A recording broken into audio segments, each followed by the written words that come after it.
আসসালামু আলাইকুম। আশা করি সবাই ভালো আছেন। আমাদের প্রশ্নটি হচ্ছে what are the shortcomings of western methods? অর্থাৎ পশ্চিমা যে পড়াশোনা শেখানোর বা ইংলিশ ল্যাঙ্গুয়েজ টিচিং এর যে মেথডস আছে এগুলোর শর্টকামিং বা দুর্বলতা কি? Related to ESL or EFL context এটুকু দিলেও হবে, না দিলেও আপনি বুঝে নিবেন। ইএসএল, ইএফএল মানে হচ্ছে English as a foreign language, English as a second language. এই হিসাবে পড়ানোর ক্ষেত্রে পশ্চিমা এই মেথডস গুলোর সমস্যা কি? দুর্বলতা কি? তো আসলে ইংলিশ আমরা সবসময় ওই সেকেন্ড ল্যাঙ্গুয়েজ বা ফরেন ল্যাঙ্গুয়েজ হিসাবেই শিখি। ঠিক আছে? তাহলে ইংলিশ শেখার ক্ষেত্রে মেথডসগুলোর সমস্যা কি? এটা হচ্ছে ১ম প্রশ্ন। ২য় অংশ হচ্ছে how can we design appropriate methodology for our context? Our context বলতে আমাদের যেটা প্রয়োজন। এই হিসাবে আমাদের জন্য সঠিক মেথোডোলজি কোনটা? আর আমাদের কনটেক্সট বলতে আমাদের বাংলাদেশ লেখা যাবে অথবা আমাদের এশিয়ান কান্ট্রি অর্থাৎ বাংলাদেশ, ইন্ডিয়া এই আশপাশের যে দেশগুলো এইগুলোকে বোঝানো হচ্ছে। প্রশ্নটাকে আরেকবার ফিল করি। ওয়েস্টার্ন যে পশ্চিমা যে মেথডস গুলো আছে, ডিরেক্ট মেথড, সিএলটি বা যাই মেথডস গুলো থাকবে, সেইগুলোর দুর্বলতাগুলো কি, কি? এবং আমাদের ক্ষেত্রে আমরা একটা সঠিক মেথড কিভাবে তৈরি করতে পারি বা ডিজাইন করতে পারি? এই হচ্ছে প্রশ্ন। এটা আমি একটু সংক্ষেপে আলোচনা করব। যেমন ১ম টাই হচ্ছে আমাদের জিজ্ঞেস করছে প্রবলেমস বা শর্টকামিংস। শর্টকামিং মানেই দুর্বলতা, উইকনেস মানেই দুর্বলতা, প্রবলেম বলতেও একই কথা। প্রবলেমস উইথ ১ম পয়েন্টটাই হচ্ছে problems with western method in EFL or ESL context. অর্থাৎ ইংলিশ ফরেন ল্যাঙ্গুয়েজ হিসেবে খেয়াল করেন ইএসএল মানে English as a second language. EFL মানে English as a foreign language. অর্থাৎ সেকেন্ড ল্যাঙ্গুয়েজ হিসেবে ইংলিশ শেখার ক্ষেত্রে, বিদেশি ভাষা হিসেবে ইংলিশ শেখার ক্ষেত্রে সমস্যাগুলো কি ওয়েস্টার্ন মেথডসের? ১ম সমস্যাটা হচ্ছে কালচারাল ডিফারেন্সেস। অর্থাৎ বাঙালি কালচারের সাথে কখনো ইংরেজ কালচার বা চাইনিজ কালচার মিলবে না। ঠিক আছে? নরমালি আমরা একটা স্টুডেন্টরা, বাঙালিরা, টিচাররা একটা আজাইরা কথা বললে আমরা চুপচাপ শুনে যাই। আমরা আর্গুমেন্টস করি না। অন্যান্য দেশে এরকমটা হয় না। আমেরিকানরা বা ইংরেজদের মধ্যে দেখবেন যে ওরা কথা বলা বা এই ধরনের আলোচনাকে ওরা আর্গুমেন্টস মনে করে না। তাহলে ১ম টাই হচ্ছে কালচারাল ডিফারেন্সেস। আমরা যদি ১ম পয়েন্টটা খেয়াল করি western teaching method. Western teaching methods often focus on open communication and student participation. অর্থাৎ ক্লাসরুমে ওয়েস্টার্ন মেথড মানেই হচ্ছে স্টুডেন্টরা টিচারদের সাথে কথোপকথন করবে। ফ্রিভাবে, ফ্রিভাবে কোনো ধরনের লজ্জা-টজ্জা করবে না, ফিল করবে না। তারা টিচারদের সাথে কথা বলবে। কিন্তু আমাদের দেশে এক্সাম্পল হিসাবে for example in our country অথবা ইন মেনি এশিয়ান কান্ট্রি স্টুডেন্টরা কথা বলতে, ফ্রিভাবে কথা বলতে বা আর্গিউ করতে ভালো ফিল করে না। শুধুমাত্র this is not this is not a part of our culture. আমাদের কালচার এটা কোনো অংশ নয় এই কারণে। আমাদের কালচার এরকমটা শেখায় না। ঠিক আছে? দ্বিতীয়টা, ২য় পয়েন্ট হচ্ছে too much focus on speaking. Western methods মানেই সিএলটি যেমন, ডিরেক্ট মেথড যেমন, এএলএম যেমন সবগুলো হচ্ছে স্পিকিংয়ে ফোকাস করে। কিন্তু আমাদের দেশে প্রবলেম কোথায়? আমাদের দেশে গ্রামারটাকে বেশি ফোকাস করা হয়। স্পিকিংকে বেশি ফোকাস করানো হয় না। যে কারণে স্টুডেন্টরা স্পিকিংটাকে ভালোভাবে শিখতেও পারে না। ওরা আনকমফোর্টেবল ফিল করে, ওরা শাই ফিল করে। ৩য় সমস্যাটা হচ্ছে ওয়েস্টার্ন মেথডগুলো আমাদের দেশে পসিবল না। এর কারণ আমাদের দেশের ক্লাসরুমগুলো অতিরিক্ত বড় সাইজ। লার্জ ক্লাস বলা হয় যদিও নরমালি ২৫ জনের বেশি স্টুডেন্ট থাকলেই আমরা ধরে নিচ্ছি যে ৪০ জন।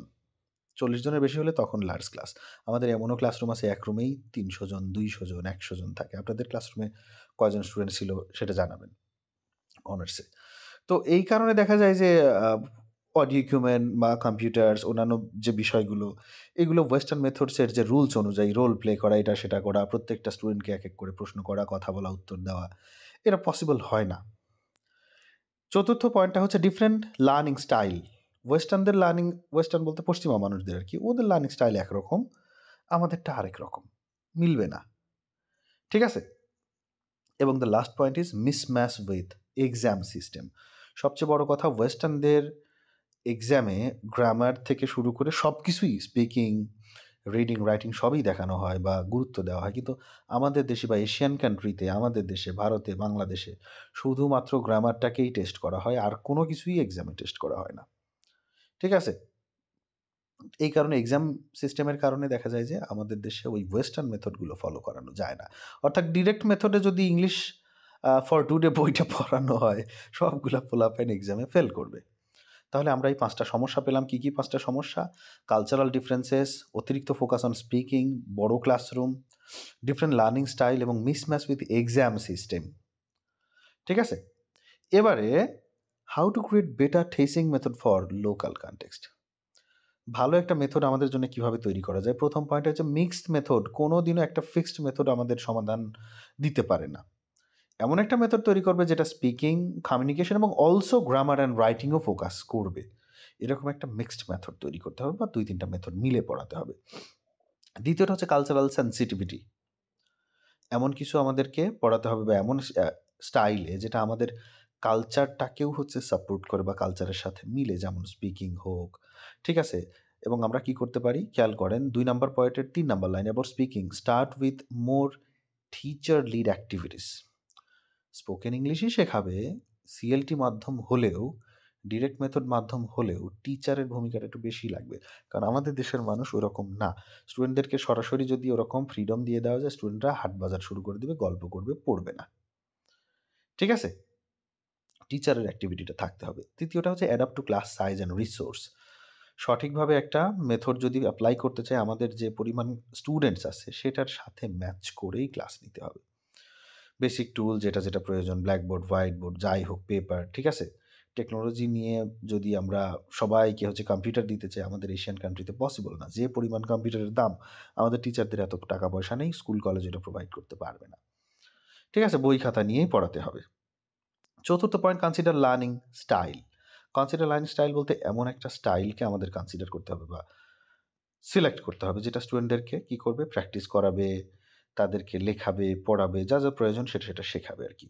And the last point, 5th point, সেটা হচ্ছে প্রিপেয়ার ফর এক্সাম। যাই পড়ানো হোক না কেন সেটা যেন গ্রামার ফোকাসড হয় অবশ্যই।